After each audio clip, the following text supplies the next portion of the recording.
Hey, everybody, and welcome to the HERstory Collaborative. My name is Jen Buck, and I'm your host here in the Collab. I'm a professional speaker, executive strategist, author of 5 books, and a nonprofit founder. My speaking and training business is focused on advocating, activating, and amplifying high-performing women. And that's what the HERstory Collaborative is all about, trailblazing women who are changing their little corner of the world. Now, my next guest is Renee Reisch. Renee has cultivated and inspired individuals and teams for over a decade. Over a 25-year working period in corporate America, Renee decided that it was time to hang up her career climbing the corporate ladder. She started her professional training and speaking as an instructor at Women Helping Women, which is a nonprofit organization where she donated her time helping the unemployed and underemployed find and keep jobs. After suffering a devastating illness that took away her voice, and a few years later, the loss of her best friend and her father, Renee decided to follow their example to never give up. Now, that legacy is how Renee has chosen to live her life and help others by teaching that just when life is closing in on you, there's always a way out. Today, Renee is a 4-time #1 best-selling author, speaker, transformational, and women's empowerment coach. She works with women who are struggling with limiting beliefs to gain more clarity, confidence, and courage so they can go from surviving to thriving.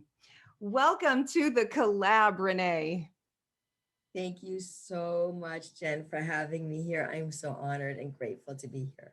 You are remarkable. My gosh, what you're doing is so huge, and allowing yourself to use this really tough time in your life where you truly lost your voice, which is unbelievable, to help women, become more empowered and to supercharge their own lives is just so honorable. I just think it's remarkable. Thank you so much, Jen. From our pain comes our purpose. And truly, that's what led me here to you today and to your audience, because in 2013, that's when this part of my journey began. Mm. I was, as you said, in corporate America, running around like a chicken with my head cut off, managing 5 different teams, millennials, older, young, everybody in between, the whole spectrum. Yeah. And I was very successful at doing it, but I was doing so much, I was never being and never being me. Yeah. And in that part of my journey in 2013, I ended up getting very, very ill, and I lost my voice. My vocal cords were riddled with sores. And I was a closing manager at the time when I was in that career. And I was the only closing manager, and it was during the Christmas season. And I knew I couldn't call out sick because that was a responsibility I needed to be there for. And they couldn't close the building with the Christmas hires for management. So I went in, not what I would advise anybody to do when you're not feeling well. I didn't exactly know how sick I was, quite frankly. It was a sore throat, and I figured I could muster through that evening. It was the closing shift, and I was off the next day, and I could go to the urgent care and let them know. Yeah. Well, I did that, but as that night was going on, my throat was getting worse and worse. Mm-hmm. And the store closed at midnight. I got out at 1 a.m. I was shivering. I couldn't even swallow. And that next morning, I drove myself to urgent care. And I remember telling the doctor that I felt like I had a sore in my throat. Like, who says that? Maybe a little kid, maybe a 5-year-old would say, "Mommy, I feel like there's a sore on my throat." And Yeah. she would say, "Okay, the kid's got a sore throat." Right. But I actually said, "I have a sore. I feel like there's a sore in my throat." Right. And she looked and she said, "You're absolutely right. It's a sore in your throat. It's right in the center." I said, "That's exactly where I feel it." And she did like a rapid strep test to make sure it wasn't that. It wasn't. And she sent me home. And the next morning, I woke up, and I would swear that sore gave birth, because Mm. my best friend, who's now one of my angels in heaven with my dad, she drove me back to urgent care because I was in such pain. Mhm. And she said there were so many. And I said to her, I had this little voice left. I said, "How many are there?" She goes, "I'm not going to tell you." But she did tell my best friend she needs to go to the ER now. Wow. And off we went. We did first stop at my best friend's house. She was a former Girl Scout. So she knew the ER was going to be away. So she packed, socks, snacks, blankets, Yeah. everything she could think, magazines, because she knew we'd probably have to wait, which we did. So she Yeah. knew. And it was unbelievable. I was like literally laying there on the gurney. And I remember asking the doctor if I was contagious. He looks down at me and I will never, like, these words reverberate in my mind. He said, "Oh, you're highly contagious. You can't be with the public." Oh, Anybody who knows me, and Jen, you know me, I am a connector. I'm a people person. right. And I really love being with others. And to know that you can't be with the public, to hear these words, it was like an unbelievable thing. And I was like, oh my gosh, I didn't know what to do. I didn't know what I would do. But Right. that was the beginning of this part of my journey in losing my voice. I was locked away for, and I say locked away because I was not, it was my home was a prison. My Mhm. body was a prison. Mm, And it was 4 months of complete like isolation wow. and no way out. I was surprised that they didn't put me in the hospital to give me IV because I wasn't eating or drinking. So I was Wow. literally like dying inside, Yeah. outside. There was nothing that was, survival of anything.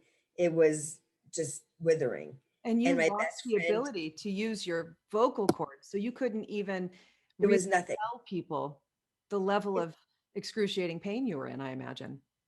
You're absolutely right. It was like screaming inside, but no voice came out. Wow. It's horrible. That's horrible. And so you were unable to speak and you were unable to see people to even get any help, terribly sick to the point of quarantine. And I imagine a major light bulb or transformation occurred during that time for you. I would like to tell you it did, but I'm not going to lie because it didn't. I was not spiritual.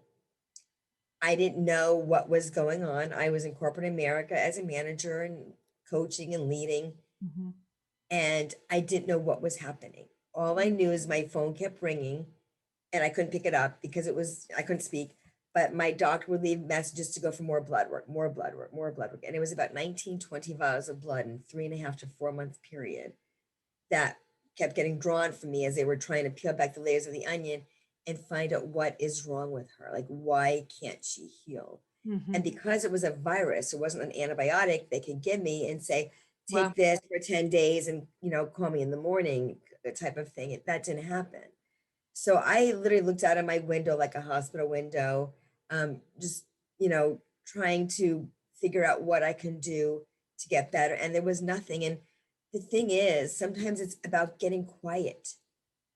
And I can't say I went within, I did all this spiritual work and I found myself. That wasn't the realm of the space, the headspace I was in. It was like, oh my God, I'm not getting better.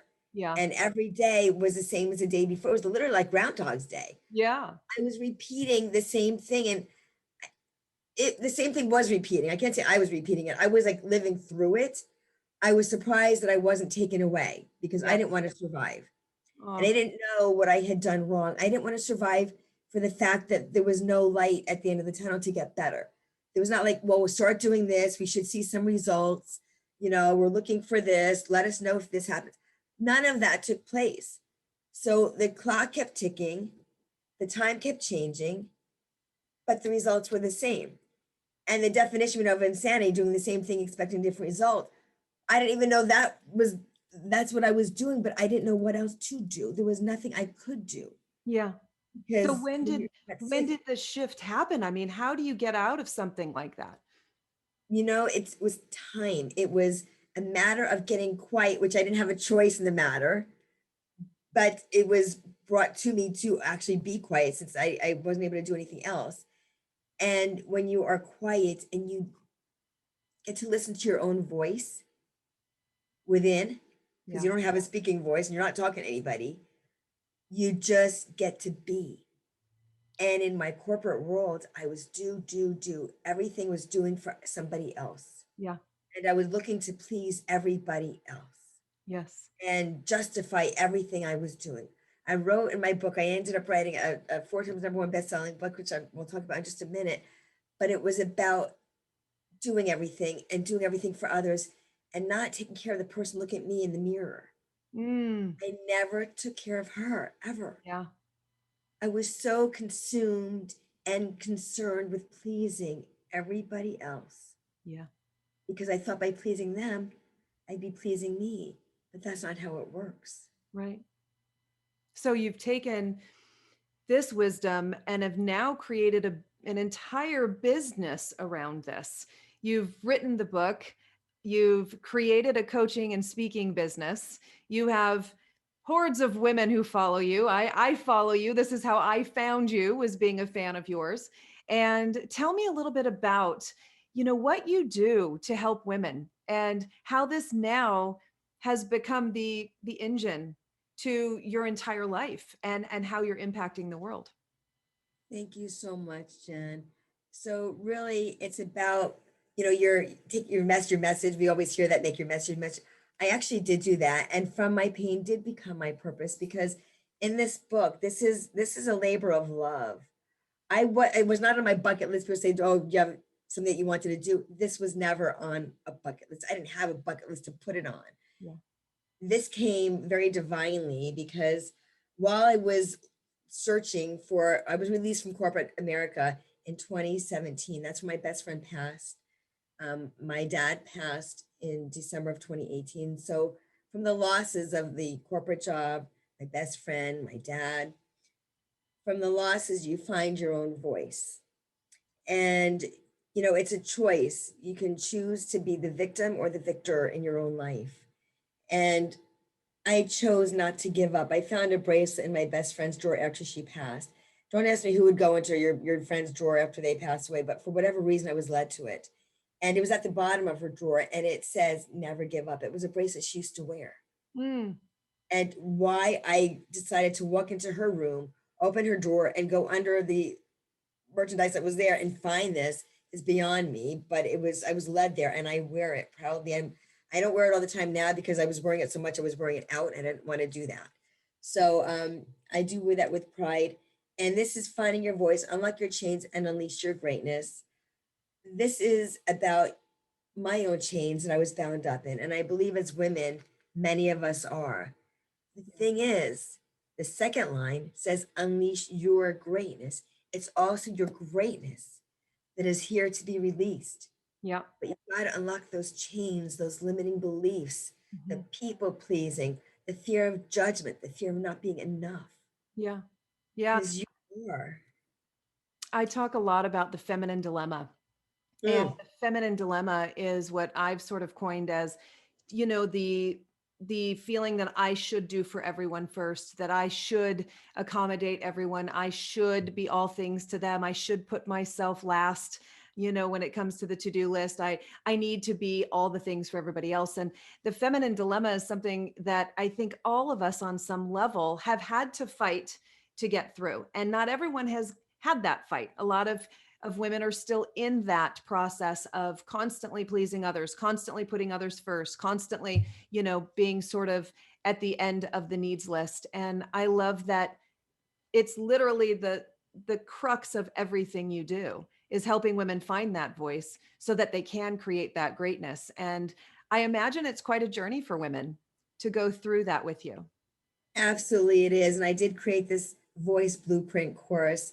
I've got some amazing women in it right now. It's a 6-week course that I do. It's a voice blueprint course that I created. So V, the first week, I'll give you a little hint, it's vulnerability. So we talk about that, and you got to get rid of that stuff that's Yeah. stuck, that's been there for so long. And there's the V, the O, the I, the C, the E, and then last one is the empowerment piece. You got to the vulnerability to empowerment, and that's what it's about: inspiring, empowering, and lifting others up on their own journey. Yeah. And this is what it's always been about, because as you climb your own mountain, you're not going it alone. You've got to leave the hand behind you, and you Yeah. bring people along with you on their journey. And it's really incredible what I did in the book, because again, this wasn't about me, but what I wanted to do and what I really did achieve is I have takeaway sections after each chapter. The chapters are real short. There's 11 very short chapters, and they're like 2 to 3 page chapters. After each one, like I said, there's a takeaway section, and there's like literally 3 to 4 line pages, because I believe in the power of the pen, and what comes up will come out. Yes. And you just let that writing go and let it flow, Yeah. because that's what we do. You get these get rid of all the stuff that's been up here Mhm. and start living from your heart center and get out of your head. I always say get out of your head and into your heart. So Yeah. we get stuck in our head, which is where our limiting beliefs lie. And if you think of the word belief, BELIE, is lie.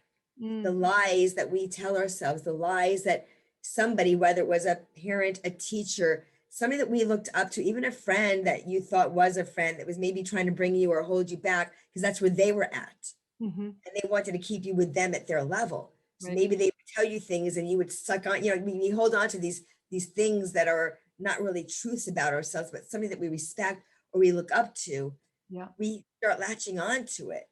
And then we make that our story. The Yeah. thing I want to, impress upon everybody here today is that you don't have to be an author of a physical book. You are the author of your own life. Yeah. And the beauty about that is that you can edit it any time, any moment you choose to do so. Yeah. You have that power and you have that empowerment within you. Something else I'd like to share with your audience, I hopefully they'll be able to relate. If not, I'm just dating myself. That if anybody recalls the Wizard of Oz, do you remember that show, Of Jen? course. Okay. So if you think about it, it's a journey, right? That Dorothy was on when she was in Kansas and she had this whirlwind, right? This tornado took place Sure. and in the house land, and she was trying to get back to Oz. So along her journey to the land of Oz and hopes to find her way back to Kansas, she comes across several characters. Yeah. The first one is the scarecrow looking for the brain, right? He's looking for a brain. Yep. If you think about it, he was the smartest one of all. Smartest. The next one they come across is the Tin Man. He was looking for a heart. Mhm. And if you recall the story, Dorothy, umpteen times in that story, had to keep oiling him because he cried so much because he was so sensitive. Talk about being an empath. Holy cow. Yeah. Then they come across the Cowardly Lion, who was really not so cowardly because when the Wicked Witch of the North came upon Dorothy, guess who stood up for all of them? Yeah. The scarecrow. Not the scarecrow. The scarecrow's the brain. Lion. It was a cowardly lion Yeah. who wasn't so cowardly. Yeah. He had the most courage. So then they get to Kansas, and there's this big voice in Oz, the wizard that they were looking for. And Toto pulls back the curtain, and there's this little man that was this big voice. And the point of the story is Dorothy had it. Not that the ruby slippers were the metaphor. To click her heels 3 times to get back to where she wanted to go with Toto, right? Mhm. She had it within her. Mhm. The scarecrow had the brains. The tin man had the heart. The cowardly lion had the courage. Mhm. The story is we all have that power within each of us. And sometimes it takes somebody to pull it out of us, Mhm. but it's there. And we're here for a reason. And this is part of our story and part of our journey. And I'm just so proud to be here to share mine with all of you and to let you know that you're not alone. We go through our different scenarios, our different journeys in life, but they're so similar in so many ways. Yeah. And we're brought together to give and to serve and to share each other in our own journey. And I'm just so proud to be here and share mine with all of you and share my voice. Yes, I love that so much. I want to sort of transition right now and ask you some questions that give us sort of some insight into who you are, and maybe some things that we wouldn't have known about you. So I want to ask you about 10 questions, and I'm just looking for some quick answers to them. This is our speed round, and they're just sort of fun and goofy, and I change them out all the time. And I just want to throw them at you. Are you good with this if I throw some questions at you? I'm good. Awesome. Okay. First question is, who would be the woman for you? If maybe someone from history, it might be someone in your family, but who would be the woman that you would want to spend an hour with on a park bench, getting to have that uninterrupted time with her? Oprah Winfrey. Nice. Good answer. Oh, I love her too. What's your favorite place that you've ever been to in the world? Well, there's two actually. I used to go with my best friend, who, like I said, is one of my angels in heaven, to Vegas and to San Diego. Those are places we used to go to during our vacations. We could just just Yeah. enjoy, relax, and let go, and just be. I love that. Great. If you were given $1 million and you were going to use that money to donate to a charity or a cause, where would that money go for you? It would actually not be one place, it would be several places. Okay. One place is for wounded warriors, because our military, they don't get enough credit. There's different days of the year where we celebrate them, but it's every day that I celebrate them, because without them, we wouldn't have our own freedom and our own voice to be able to voice our opinions and the freedom of speech. We have people who stood up for us and took the bullet, so to speak, and not even so to speak literally, in their own life. Mhm. And many are no longer with us. So I want to be able to give back to them in a grander way than I do right now, and that would be part of it. Another is for abused women. I think that there are so many abused women in this world that need help and need support, Mhm. and I would like to be able to give to them as well. Yeah. So there, also to cancer. So many people, there's a lot of different illnesses in our world, and it takes the lives of others. But my dad passed of lung cancer. My mom, she's still with me, God bless her. She had breast cancer, and so many different cancers that I just really want to be able to give to them. I'm an ambassador for Chemo Buddies for Life, and I want to be able to give to the Cancer Society. Got it. What's your favorite book or podcast? Wow, there are so many great ones out there. I'm actually loving the one I'm on right now. Ah, you're so sweet. Thank you for that. What is a quirky or wacky fact about you that not a lot of people know? A quirky or wacky fact. Good question. I'm supposed to just answer it without thinking it. I don't know that what's quirky. I don't know. Maybe I an don't, I don't, any unknown fact about you that people may not know. well, I don't know fact. Okay, I'm a twin. That's not quirky though. That's just a fact, Yeah, but it's not. So, that's cool.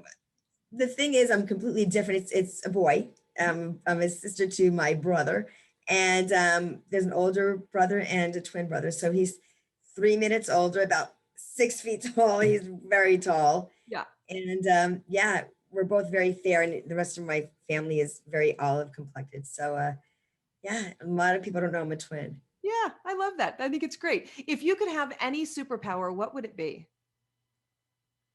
Oh wow. To heal in a really big way. To I know a lot of people are healers, but to be able to heal people, because I believe as a healer, there's different parts of healing your mind, your body, but as a healer, you can really help so many people get out of where they're at to live the life that they really are here to live. And I just want to serve in a great way. And that would be the superpower, to Awesome. heal. What a beautiful answer. What is your most favorite treasured item that you own? An item. I was going to say to have love in your heart, but that's not an item. That's not an Um, item. no, my best, well, there's two things. This I was given when my mom was going in for her breast cancer surgery when I was only 16 years old, Oh, wow. and I wear it with so much pride. And the other is my best friend's bracelet that says never give up. I love it. Beautiful. So, what would your theme song be when you're walking on stage to speak in front of 50,000 people? Oh my God, Jen, you don't know this. Next to my computer is this verse from Celine Dion. Okay. It's because you love me. My best friend's picture sits on one side, this verse sits on the other, and I'm going to share it with your audience. Because you love me. Many of them probably know that. You were my strength when I was weak. I don't even need to look at it because I know it. You were my voice when I couldn't speak. There it You is. were my eyes when I couldn't see. You saw the best there was in me. Lifted me up when I couldn't reach. You gave me faith because you believed. I'm everything I am because you love me. Beautiful. Absolutely beautiful. What is one big thing that you want to accomplish before you're done with all of this? Wow. I'd love to get on a TEDx stage and reach millions of women and also men. I work with women, but there are so many men who know women, whether it's their wife, their sister, their mother, their significant other in their life, that need this healing, that need this support, Yeah. that aren't stepping forward because of that fear. Yeah. I would like to be able to reach however I can on the greatest of stages, because this one voice can't go it alone. Yeah. It needs the support to get it out there to serve in the greatest way possible. Yeah. I agree. I agree. Renee, you are inspiring. You are so full of love. And I just know that people are going to want to connect with you and find you. Can you give people the details on how to connect with you? Absolutely. You can always email me, Renee. It's Renee at Renee Reisch. It's Reisch.com. And you can also, I'm on Instagram at Reisch at Reisch Renee. And I'm on Facebook under my first and last name. Mhm. I'm on LinkedIn. I'm very easily found. I run a Facebook group called Finding Your Voice.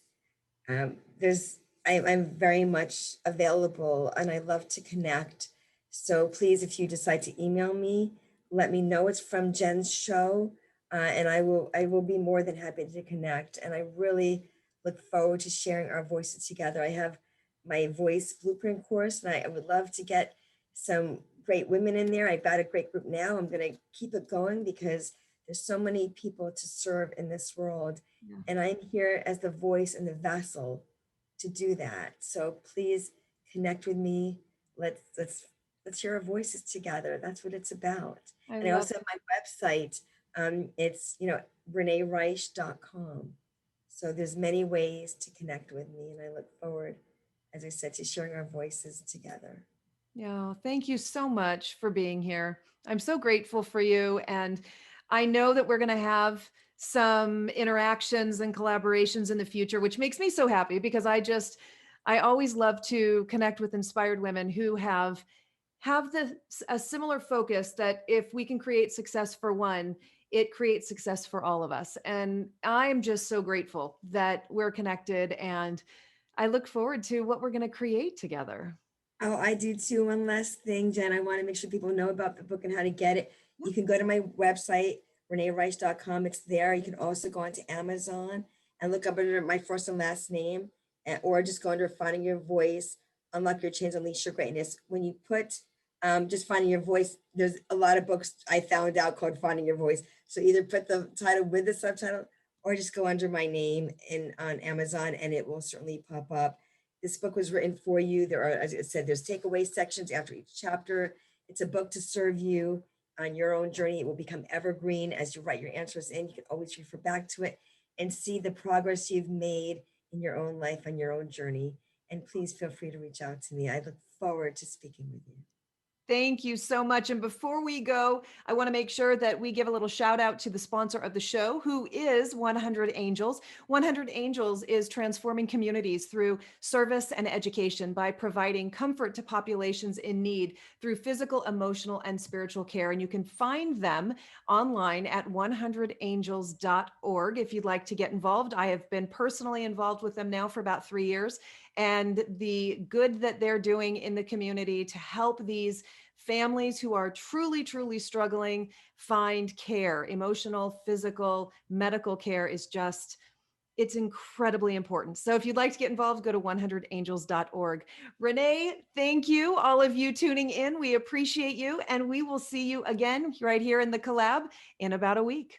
Have a good one. Bye-bye.